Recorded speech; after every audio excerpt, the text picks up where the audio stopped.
Welcome to Subramani. This video has been created by the controversies of one CIO saying that this is the time to stop SIPs in mid and small cap, or maybe get out lock, stock and barrel. That is the money control version of the talk. So I don't know, I haven't seen the talk. I was there, but I did not hear the talk. So first of all, let us make a distinction between a portfolio manager and a fund manager. A fund manager is supposed to manage the funds given to him. That's it, or her, right? That's what they are supposed to do. They are not supposed to take cash calls. They are not supposed to take a put and call option, right? They are not supposed to leverage, nor do they need to worry about the levels of the market. It is very clear that the money is being given to them to manage in the category in which it is being given to them. So should they take cash calls? No. Why should they not take cash calls? Because they are managers. I am the owner. It is my money that they are managing. I am the owner. I will decide to take the cash calls, right? Not the fund manager. Let me just explain. Suppose I got 100 crores to invest or 110 crores to invest, and I have kept 10 crores in cash, which is the cash call that I want to take, and I put 100 crores in 4 funds or 5 funds.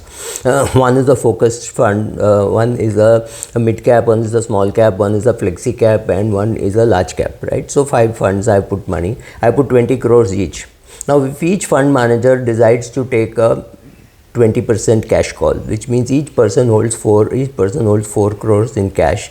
So 4 into 5, 20, plus the 10 which I am gone 30 crores into cash, which is not what I want, right? I don't want that. I am the owner. I have given you money. You have to manage it in the category in which you do. So if you are a large cap fund manager and mid caps do well, I will not blame you for doing a bad job there. So if mid cap does well, I expect you to do well in the mid cap category. Your small cap may have done badly, your large cap may have done badly. As a flexi cap fund manager, I expect you to get the sector calls also right, and as a focus fund manager, I expect you to construct a portfolio which is the basis of how you construct your portfolio. The outcome of that, you could be 60% large cap, 70% large cap, 50% large cap, and the balance in small and mid cap, I don't care, but the structure starts from being bottom up and creating across your market cap agnostic. That is how you should create your portfolio. You should not take cash calls. That's my job. You should not take F&O position, because F&O position, again, my call. If I feel negative about the market and I'm fully invested, I may buy put options, but it's not your call, because you're just supposed to manage the funds, and Indian funds are not allowed leverage. So if you're not allowed leverage, there is no reason why you should take you should buy a put option also. If you can't buy a call option, don't buy a put option also. Having said this and saying this is the distinction between a portfolio manager and a fund manager, the CEO has no job to talk about the markets as what to do now in the market, because all of them anyway say keep your SIPs going. You can't time the market. It is the time spent in the market which is important. So this is quite a scathing attack to say you don't have to talk about the markets, right? So if you want to talk about the markets, take an astrologer along, because fund managers can go wrong with timing, can go wrong with sectors, etc. One fund manager whom I used to meet earlier had told me that he does not take, he's market cap agnostic, which means he says if I buy an automobile company, let's say I buy Maruti, which is a large cap, and you buy a wiper supplier or a doormat supplier or a car floor mat supplier. You could be buying an unlisted company, you could be buying a small cap, mid cap, doesn't matter. But when Maruti car sells, all the doormats also sell, the doors also sell, the horn also sells, right? So it is market cap agnostic portfolio that he used to build. But then if he is a large cap fund manager, obviously he can only take large cap views. Now let us come to why people do SIP. First of all, 90% of the people watching these videos are salaried people, right? So salaried people means they earn money on a monthly basis. Say 1st of every month or 7th of every month they get their salary, 30th of every month, whatever, they get their salary. So when they get their salary, they want a habit of saving, right? So for creating that habit of saving, they do an SIP. It is not necessary that they know in which sector to put, right? They don't. So ideally they could put all that money into a ultra short bond fund, and from that ultra short bond fund it would go into large cap, mid cap, small cap, whatever it is. Forget taxation for a minute, but they could do that. Or they, sitting with their portfolio manager, not with their fund manager, take a call where to put the money. It is possible that sometimes they take a view that this market is high, so I will stop the SIP in a mid cap, or I'll stop the SIP in a small cap, and I will continue my SIP in a large cap. But the small cap and mid cap which I have stopped, I will put that into an ultra short bond fund, because I don't want my habit to be broken. My habit of putting 5,000 in 5 funds, maybe 25,000 a month, I don't want to break that habit and say, oh, this month I will put only 15,000. No, the places where you are not putting, which is mid cap and small cap, you want to put it now into ultra short bond fund. And after some time, when those markets you think are now better valued, you do an STP there, or you do a lump sum there.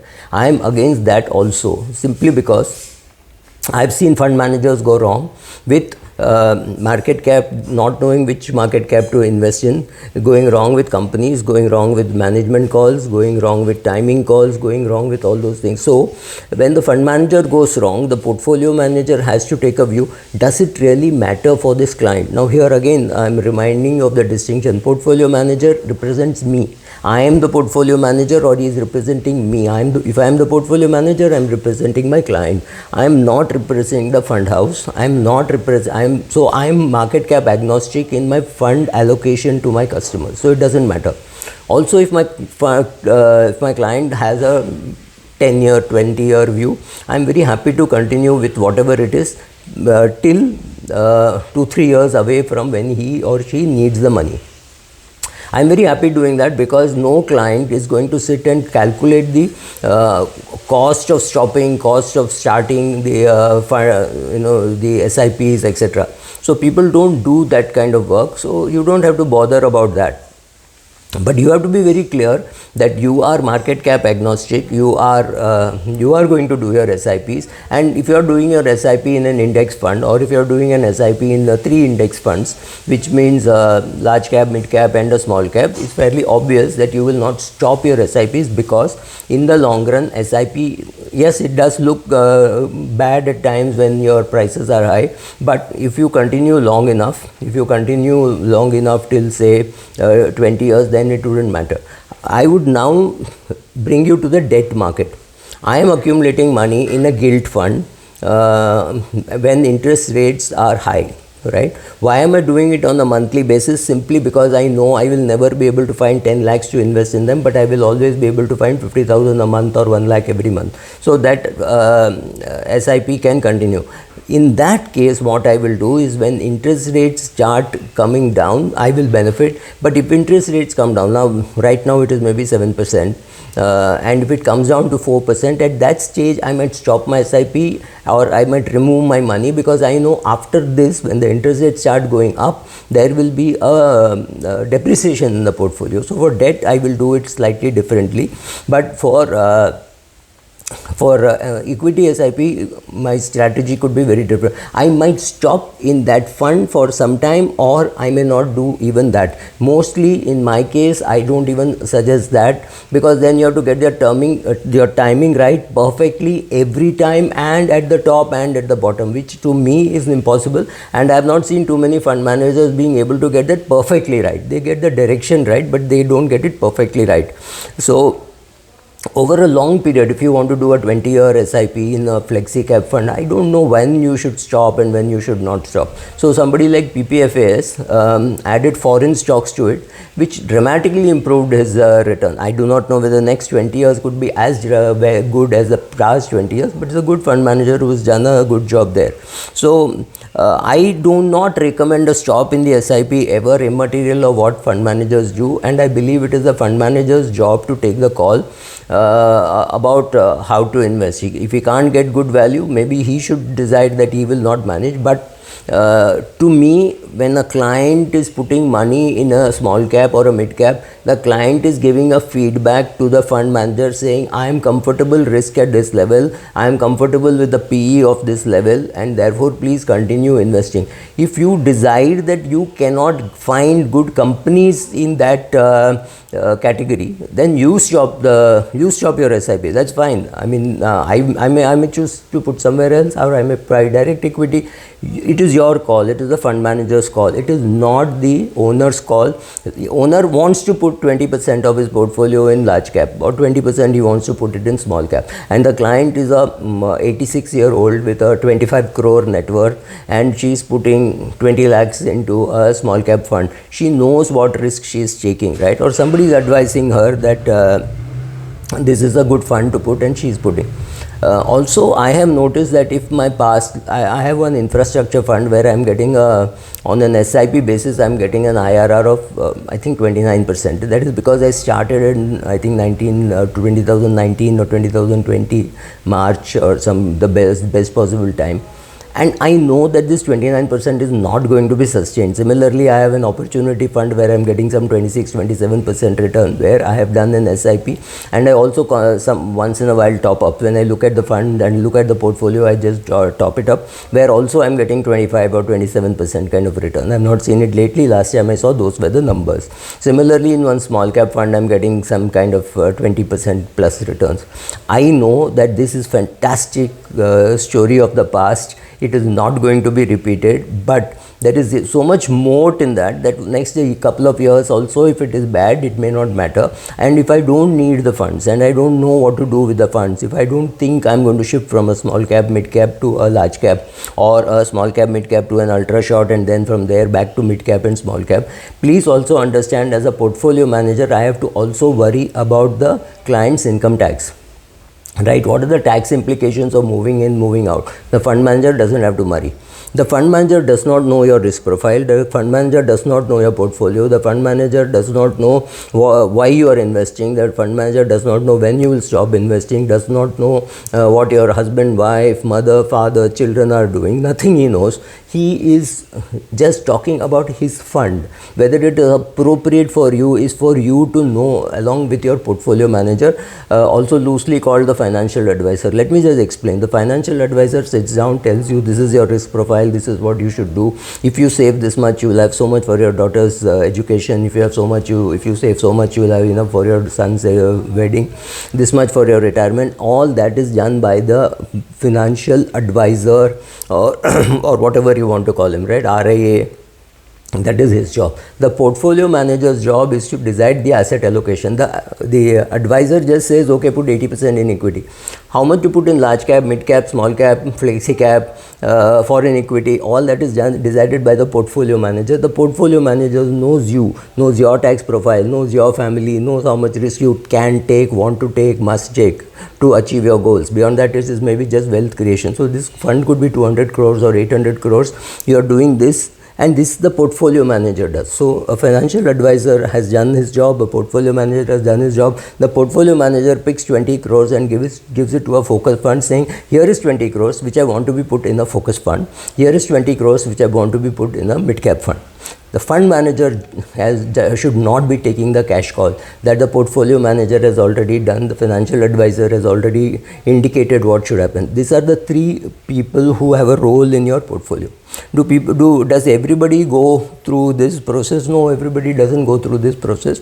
But it is also possible that as a portfolio manager, I see 77% return 1 year in any fund, could be mid cap, small cap, large cap, and I decide, okay, I will take some money out, not because of anything else, but because I know this 77% is not sustainable. I'll take the 77%, keep it in a liquid fund, keep it in an ultra short bond fund somewhere, and put it into another fund which is not getting these kind of returns. Portfolio reallocation, I could be wrong once or twice, I could be right 4 or 5 times. So on an average, I could be doing well. You don't do it, you might still be better off, but when you get 70% and 60% kind of a thing, it's perhaps a great time to remove money from there and put it into your pension plan, which is 70% in debt and 30% in equity. Or you take out 20 lakhs and take a trip to Europe. Any of those things, all that is the work of the financial advisor and the portfolio manager, not the job of a fund not the job of a fund manager. A fund manager also wears the cap of a CIO mostly, or at least he is representing an organization which is raising money perhaps more frequently than what you and I are comfortable with. But that is his job, right? He is running a big grocery store. So when you go there and you say, I want Bournvita, he can tell you, I also have chocolate Horlicks, right? It tastes the same. He says, no, I want Bournvita, he will give it to you. It is not his job to say this is better or that is better, because he may not know which is better for you, because he does not know you, he knows the product. The portfolio manager is supposed to know you and the product, right? He brings that mixture, and he also has to make sure that you're not taking a risk of having too much money in one fund house or one fund scheme or something like that. Too much money in mid cap, too much money in small cap, too much money in large cap. Anything could hurt you. Or you say, okay, my portfolio manager has to do all that and manage the risk for me. That is not a fund manager's job. Another very important thing is, if you can train your mind to look at the number of units that you get instead of the amount that is reflected in your total NAV, you will be better off, because during bad times you acquire more units, right? So train your mind when you're looking at your fact sheet, train your mind to look at the number of units. As the number of units keeps increasing, it means the market is falling. It means you're getting more units, which means you're buying more units when the market is falling. Is it a time to put more money? I'm not commenting, because the market can fall, stay there, fall further, stay there, and then go up in a jiffy. Possible, but it may not go up for 3-4 years, and you may run out of patience. So all these are possible. SIP is a great way of controlling your mind. In fact, it's better way of controlling your mind than controlling what the market does. The market does what it has to do. You have to do what you have to do. I hope I have clarified and I have not hurt people's sentiments, and that's it. Thank you.